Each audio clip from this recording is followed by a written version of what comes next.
It is 1:30 in the afternoon on October 24th, 1907.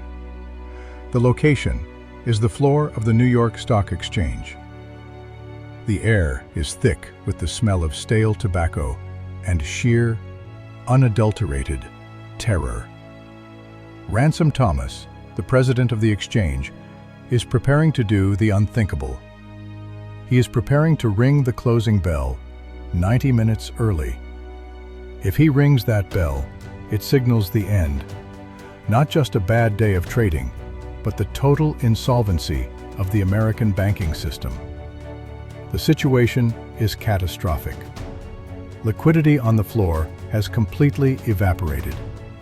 Earlier that morning, call money was trading at 100% interest. By noon, nobody would lend a single dollar at any price. The vaults are empty. The credit of the United States has frozen solid. Brokers are screaming orders that cannot be filled. Major trust companies are collapsing by the hour.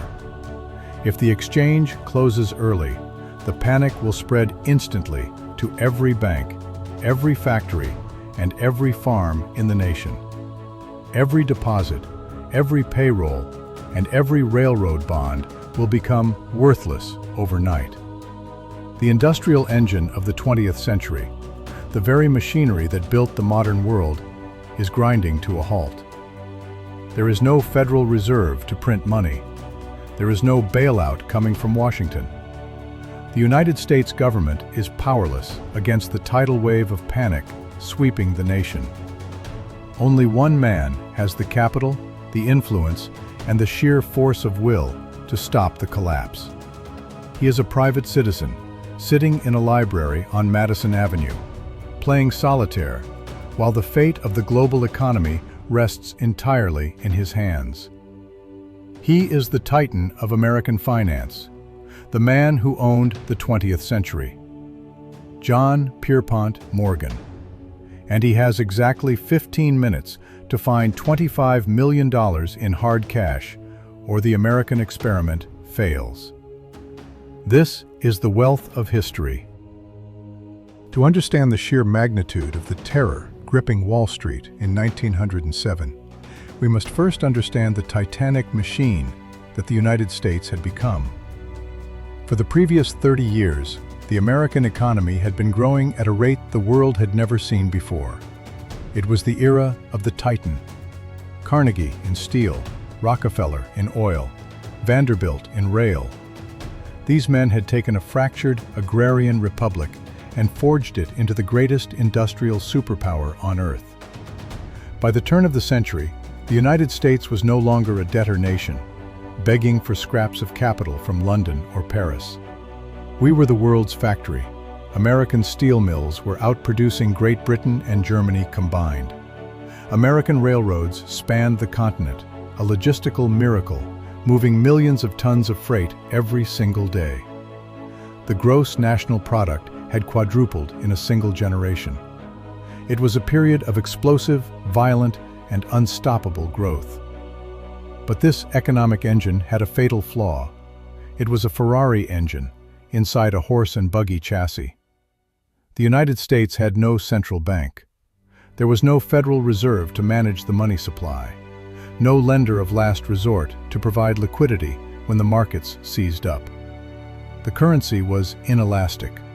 When farmers in the Midwest needed cash to harvest their crops in the autumn, they drained the reserves from New York banks. Every fall, the financial system stretched to its breaking point. And in 1907, the system was not just stretched. It was being manipulated by a new breed of gambler. This is where the battle lines were drawn. On one side stood the establishment, the national banks. These were the institutions built on conservative principles. They held significant gold reserves. They were regulated. They operated with a sense of duty to the stability of the dollar. At the top of this hierarchy sat the House of Morgan. John Pierpont Morgan was 70 years old. He was semi-retired, spending more time collecting art and sailing his yacht, the Corsair, than managing daily trades. But his influence was absolute. Morgan believed in order. He believed in structure. He had spent his entire life taking chaotic industries, like the warring railroads, and forcing them into profitable, efficient monopolies. To Morgan, character was the only collateral that mattered. But on the other side of the street, a dangerous rival had emerged: the trust companies. These were the shadow banks of the Edwardian era. They took deposits like banks, but they were virtually unregulated. They kept almost no cash in reserve. Instead of lending money to safe industrial enterprises, they used their depositors' capital to speculate on the stock market. They leveraged real assets to fund high-risk gambles. It was a system built on greed, and it was dangerously fragile. If the market turned, even slightly, these trust companies would be insolvent within hours. And the man who would light the fuse was a copper magnate named F. Augustus Heinz. Heinz was the antithesis of J.P. Morgan. He was brash, he was reckless, and he believed he could outsmart the market. In mid-October, Heinz decided to execute a corner on the stock of his own company, United Copper. His plan was aggressive and foolish. He intended to buy up all the available shares, forcing the price to skyrocket, and then squeeze the short sellers who had bet against him. It was a classic financial maneuver, but it required massive amounts of liquidity. Heinz utilized funds from the banking system to finance his gamble. He leveraged his own assets to the hilt. On Monday, October 14th, the scheme seemed to be working. United Copper surged from $39 to $60 a share. But the American market is a ruthless judge of incompetence. The establishment brokers saw the artificial inflation. They knew Heinz was overextended. They flooded the market with stock. On Tuesday, the price of United Copper didn't just drop, it collapsed. From $60 to $10 in a matter of minutes. Heinz was ruined. But the destruction of one reckless speculator was not the problem. The problem was where he had gotten the money. Heinz was associated with the Knickerbocker Trust Company. The Knickerbocker was the third largest trust in New York City. It held $65 million in deposits from 17,000 everyday Americans. It was a pillar of the city's economy, but its president, Charles Barney, was a known associate of Heinz. The connection was toxic. Rumors began to circulate through the city's clubs and boardrooms. If Heinz was bankrupt, and Barney was his partner, was the Knickerbocker Trust solvent? Did they have the cash to cover their deposits? Fear, the most contagious disease in finance, began to spread. On the morning of October 22nd, the depositors of the Knickerbocker Trust did not go to work. They went to the bank, hundreds of them, then thousands. A line formed down Fifth Avenue, a snake of desperate men and women demanding their life savings. Inside the opulent lobby, clerks shoveled bundles of cash across the counters as fast as they could move. Millions of dollars in gold and currency flowed out the doors. By noon, the Knickerbocker had paid out $8 million. They were bleeding to death. Charles Barney called J.P. Morgan, begging for a lifeline. He needed capital. He needed the establishment to vouch for him. Morgan reviewed the books. He saw the speculation. He saw the bad loans. He saw the lack of discipline. Morgan made a cold, calculated decision. He refused to help. In Morgan's view, the Knickerbocker was a rot in the system. It had violated the rules of sound banking. He would let it fail, to teach the market a lesson. It was a decision based on moral hazard, but it was a miscalculation. Morgan underestimated the panic. When the Knickerbocker closed its doors that afternoon, it didn't just punish the gamblers. It shattered the public's faith in the entire American banking system.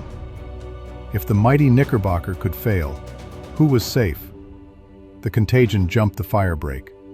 The run spread to the Trust Company of America, then to the Lincoln Trust, then to the secure national banks themselves. By the time Morgan realized the scope of the disaster, the fire was already out of control. This was no longer a correction. This was an existential threat to the United States. The country was hours away from a total economic freeze. There was no government agency to call. President Theodore Roosevelt was powerless to intervene. The Treasury Department had limited reserves.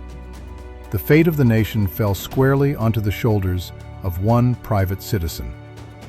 J.P. Morgan sat in his library, surrounded by Renaissance masterpieces and ancient manuscripts. He was the only man with the authority to command the capital of New York.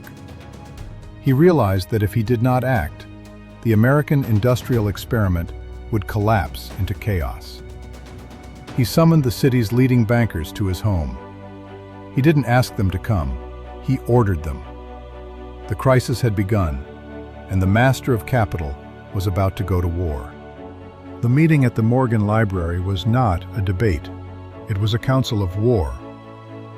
John Pierpont Morgan did not view the financial crisis as a mere market correction. He viewed it as a battle for the survival of the American Republic. If the banks failed, the railroads would stop running. If the railroads stopped, the factories would close. And if the factories closed, the United States would plunge into a depression that could spark a revolution. Morgan assembled a team of young financial auditors, led by the brilliant Benjamin Strong. Their mission was simple but dangerous. They had to enter the vaults of the failing Trust Company of America, review the books in the middle of the night, and determine if the bank was truly insolvent or merely illiquid. If the assets were bad, Morgan would let the bank die. But if the assets were good, if the bank was merely short on cash due to the panic, then Morgan would fight to save it. Benjamin Strong worked through the night, tallying ledgers while the city slept. At 4 in the morning, he reported back to the library. The verdict was positive. The Trust Company of America was solvent. Its loans were sound. It simply did not have the physical currency to meet the run on its deposits. Morgan made his move. He famously declared, "Then this is the place to stop the panic." He pledged $3 million of his own capital to prop up the bank. But $3 million was not enough. He forced the presidents of the other major trust companies to match his pledge. These men were rivals. They hated each other. They wanted to hoard their own cash to protect their own institutions. But they feared J.P. Morgan more than they feared the mob. They pledged the money. When the Trust Company of America opened its doors the next morning, the cash was there.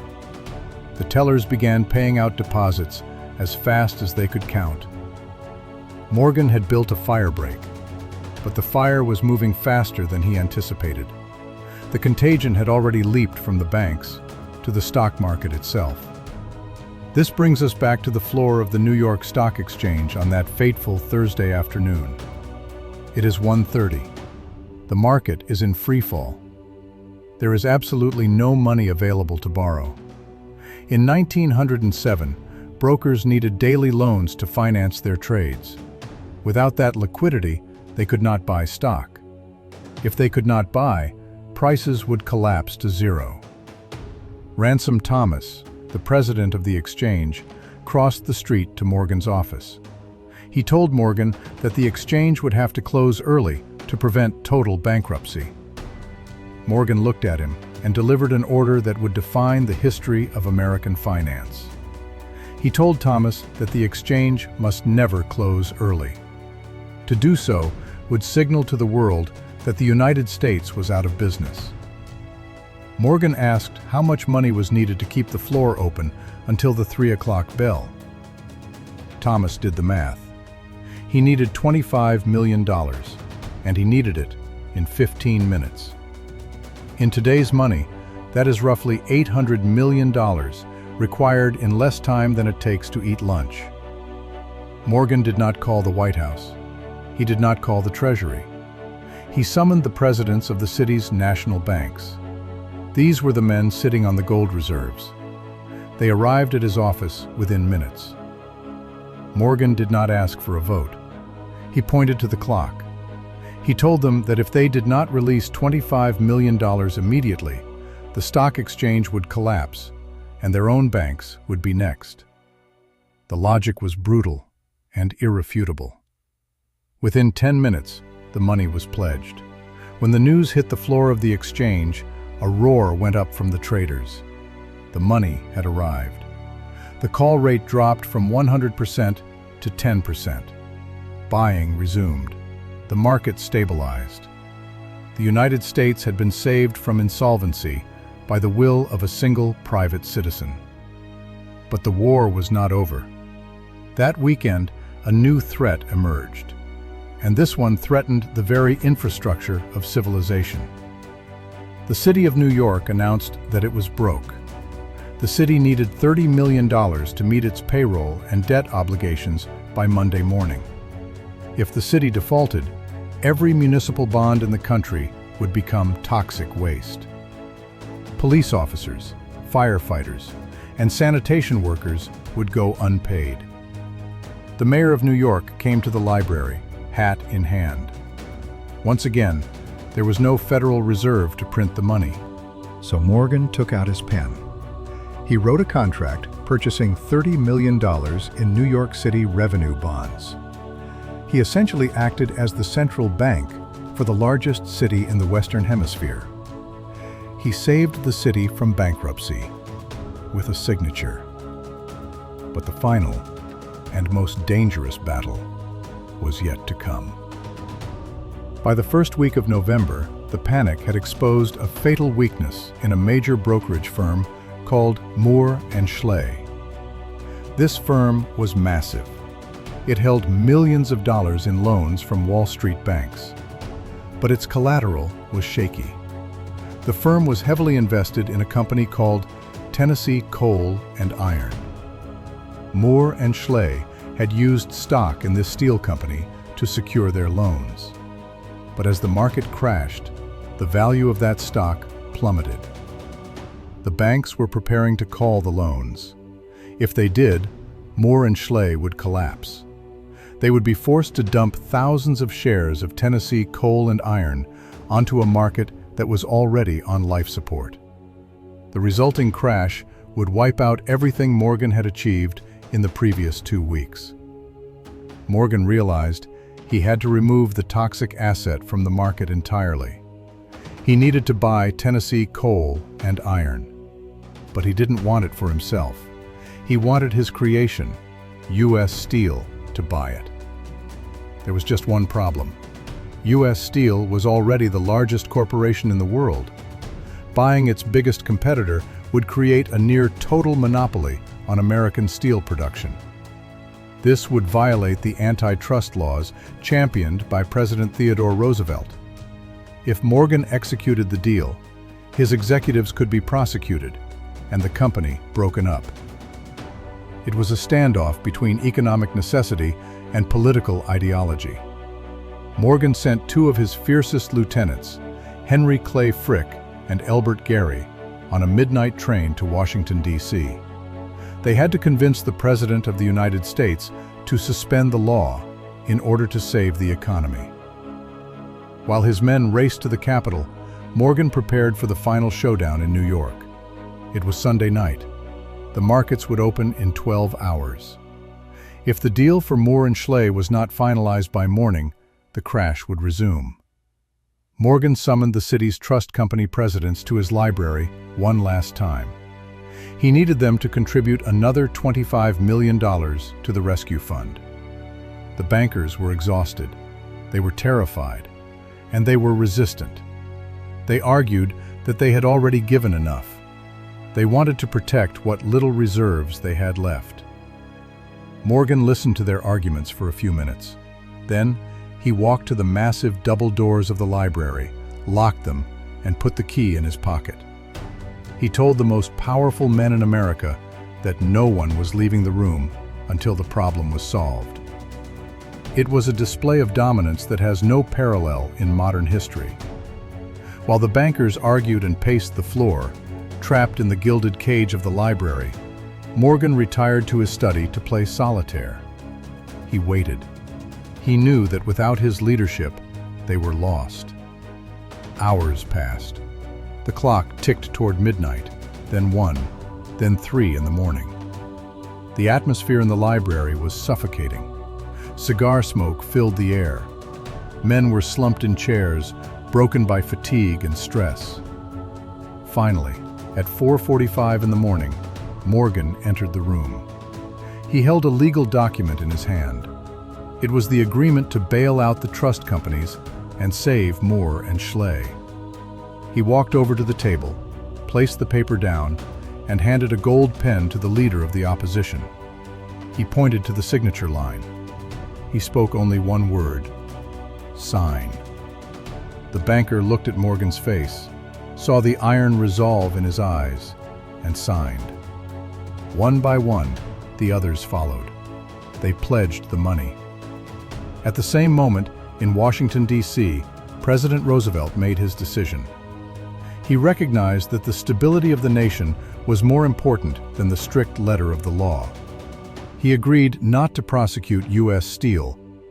The immediate crisis had passed, but the shockwaves of 1907 would reshape the global economy for the next century. On the morning of November 7th, the ocean liner Lusitania docked in New York Harbor.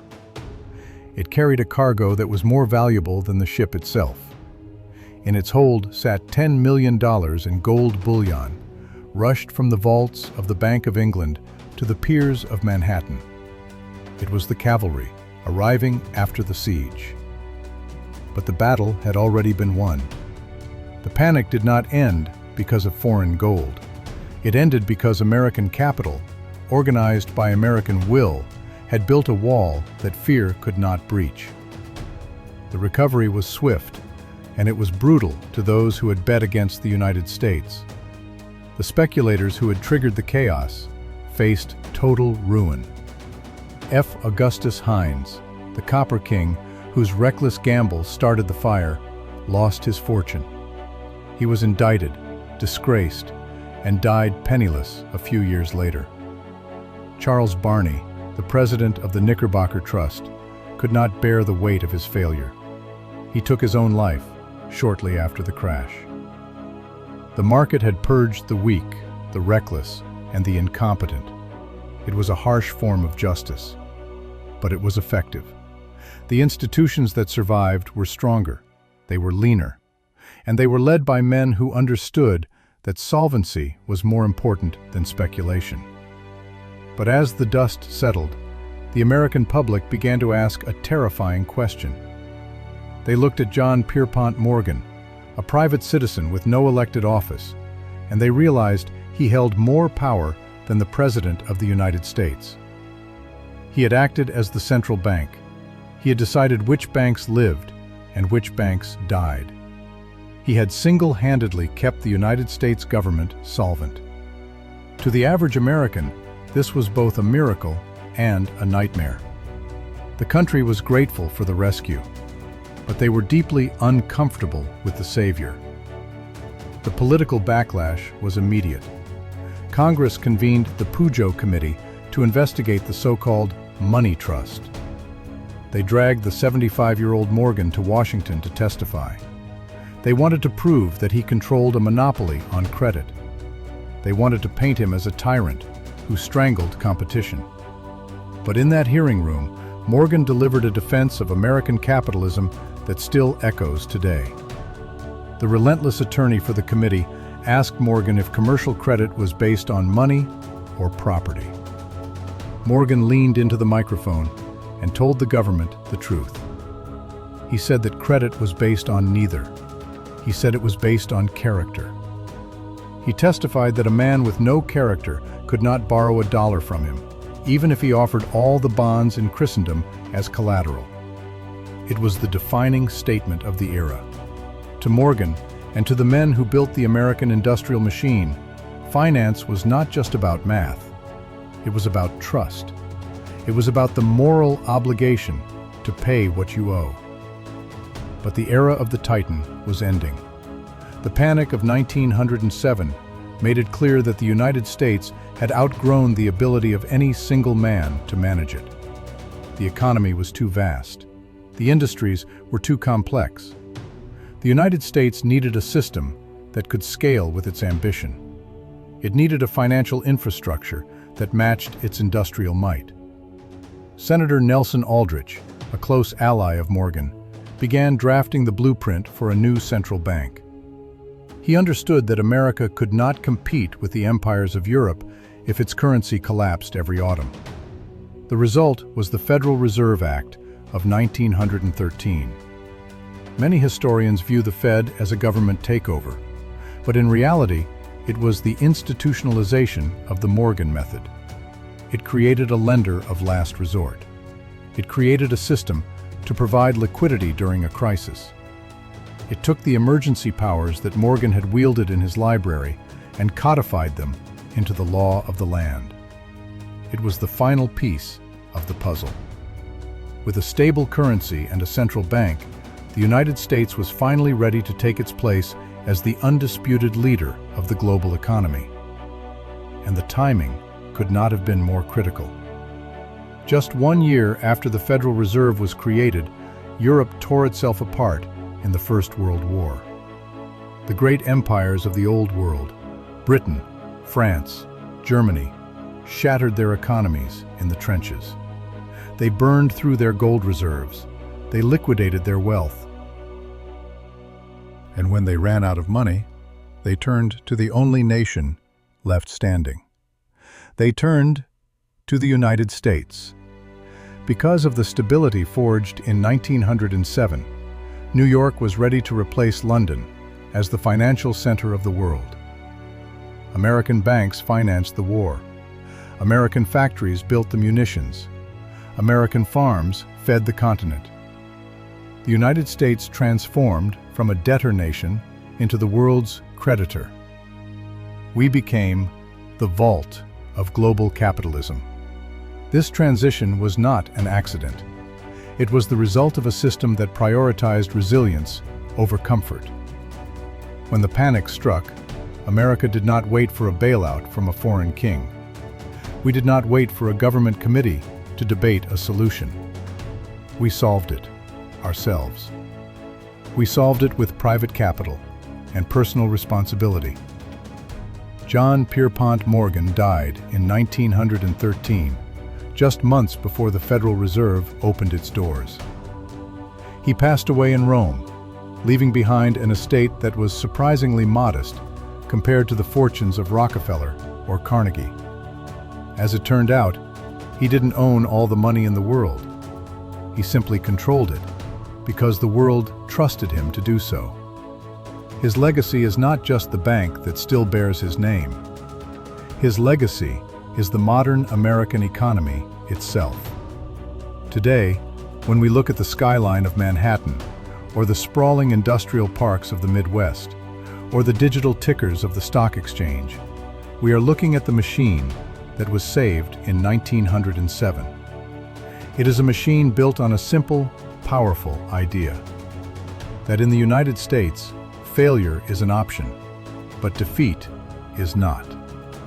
We endure the crashes, we survive the panics, and we emerge stronger on the other side.